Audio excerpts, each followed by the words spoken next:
do nosso Salvador Yahushua, muito obrigado por estar dando continuação, continuando a ver esse vídeo. É o terceiro vídeo já, e eu agradeço por você continuar vendo esse vídeo, tirando as dúvidas. Como eu disse, não me tenha como certo ou sabedor da verdade, porque o que eu digo não é de mim mesmo, é das Escrituras do nosso Salvador. Aqui estamos com o nosso irmão Luiz, como eu disse, está ajudando a filmagem. Agora o irmão Márcio também está junto com a gente, contribuindo para essa obra, para essa evangelização, para esse melhor esclarecimento, vamos dizer assim. E dando continuação, eu quero levar os irmãos agora para um outro capítulo da Bíblia, em Hebreus, no capítulo 13, do versículo 9. Como eu estava dizendo no vídeo anterior, Estevão foi morto por quê? Porque ele disse: o nosso Criador não habita em templo feito por mãos de homens.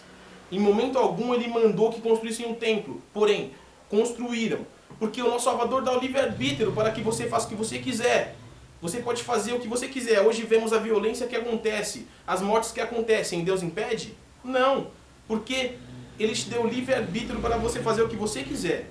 E dando a continuação, em Hebreus capítulo 13, do versículo 9. Acompanhem comigo. Está escrito assim, Hebreus 13, versículo 9. Não vos deixeis levar em redor por doutrinas várias e estranhas, porque o bom é que o coração se fortifique com graça, e não com manjares, que de nada aproveitam aos que a eles se entregam. O que diz essa palavra, meu irmão? Olha só. É para você, hoje o que acontece? É o contrário do que está nas Escrituras. Não vos deixei levar em doutrinas várias. O nosso Salvador, ele disse, o nosso Deus não é Deus de confusão. Porém, hoje vemos 1001 ministérios, 1001 igrejas abertas, e cada um com a sua doutrina. Doutrinas várias. Não vos deixei levar. E para você não ser deixado levar por manjares. Hoje o que se oferece nas igrejas? Manjares. O nosso Salvador falou assim: não junteis tesouro na terra. Porém, hoje o que pregam nas igrejas? Receba seu carro, receba na casa. Você quer virar um mega empresário? Venha para a nossa igreja. O que é pregado hoje nas igrejas é o contrário do que o nosso Salvador pregou. Eles juntam tesouro na terra, eles pregam os manjares, as coisas boas. Mas a única coisa que eu não vejo é se pregar Jesus. Hoje em dia, quando eu vejo nas denominações, é um pôster com o nome de uma pessoa. Mas coloca lá, hoje, no nosso culto, estará Jesus. Não vai ninguém, a igreja vai ficar vazia. Porque aguardam de homens. E querem ouvir coisas boas aos ouvidos nessas igrejas. E dando a continuação do versículo 10, diz assim: temos um altar de que não tem direito de comer os que servem ao tabernáculo. Antigamente se fazia o sacrifício no altar, se servia um animal anualmente por aspersão do pecado. Depois da morte do nosso Salvador, ele foi o sacrifício vivo, colocado diante do altar, que foi morto e crucificado.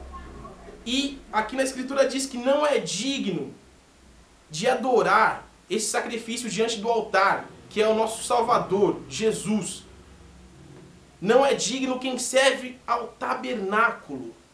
Ou seja, quem serve o templo não é digno de estar diante do nosso Salvador. Hoje, meu querido, quantas pessoas eu vejo que têm vontade. Mas o Salvador, ele veio o quê? Para nos libertar. Mas eu vejo as pessoas com medo de estar indo numa igreja, porque ela sabe que quando ela entrar nesse ministério, ela vai ter que estar indo toda semana. Ela vai ter que ficar lá sempre. Ela vai ter que começar a usar calça.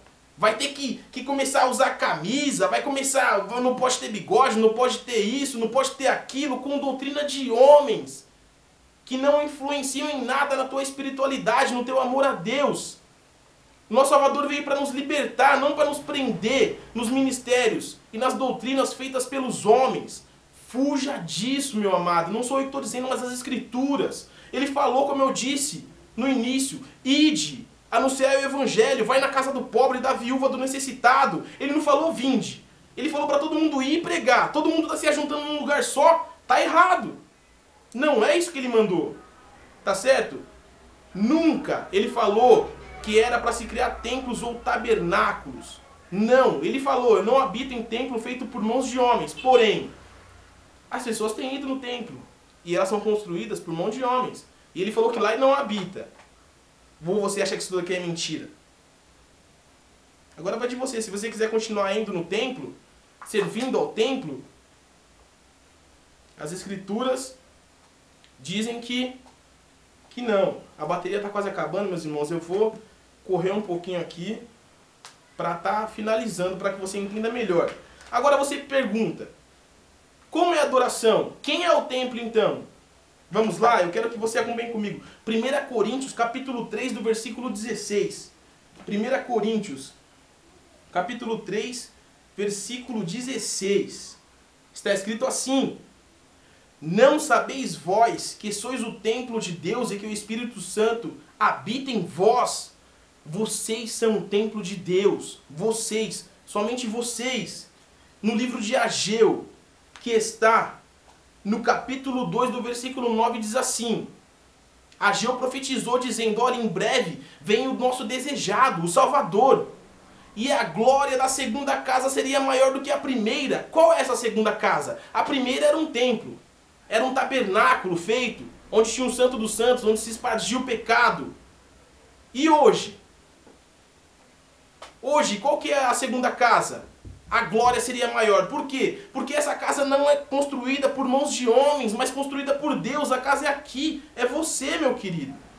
A casa onde Deus habita é você. Somente você, ele disse, os verdadeiros adoradores adorariam em espírito e em verdade. Em verdade, em espírito, ele falou, ó, basta somente crer. Crê em mim e será salvo tu e tua família. E ele habita em você, você crê nisso? Receba essa palavra, não é de mim mesmo, mas é das Escrituras. Eu quero, por favor, se você tiver alguma dúvida, por favor, coloca aqui embaixo, aqui no comentário, eu vou ter a humildade de te responder. Eu quero ler mais um trecho para você. 2 Coríntios, capítulo 6. 2 Coríntios, do capítulo 6. Acompanhe comigo. 2 Coríntios, capítulo 6. Capítulo 6, do versículo 16. Acompanhe e atente isso, irmão. E que consenso tem o templo de Deus com os ídolos? Porque vós sois o templo de Deus vivente, como Deus disse, neles habitarei, e entre eles andarei, e serei seu Deus, e eles serão o meu povo. Neles habitarei, e sobre eles andarei. A igreja, nos tempos dos apóstolos, quem não lembra? Que a igreja de Laodiceia, a igreja de não sei de onde, aquilo era a cidade. As igrejas nunca foram alguma placa ou um templo, mas a igreja a qual os apóstolos se referiam era a cidade, cidades Laodiceia e a todas as outras cidades. Eram reunidas uma cidade, era um povoado pequeno, que dava para se reunir. E ali eles eram a igreja, era um corpo só, não esse corpo dividido. Porque todos tinham uma união, todos cultuavam a nosso Salvador Jesus. E hoje há essa dissensão, essa confusão. Quem não se lembra? A advertência que levaram de Paulo, se eu não me engano, os coríntios, eu não me engano, se os irmãos confiram nas escrituras que Paulo diz, olha, uns dizem que são de Paulo, outro de Apolo. Por acaso foi Apolo que morreu por vós? Foi Paulo? Foi Cefas? Por acaso não foi Cristo que morreu por vós? Ou seja,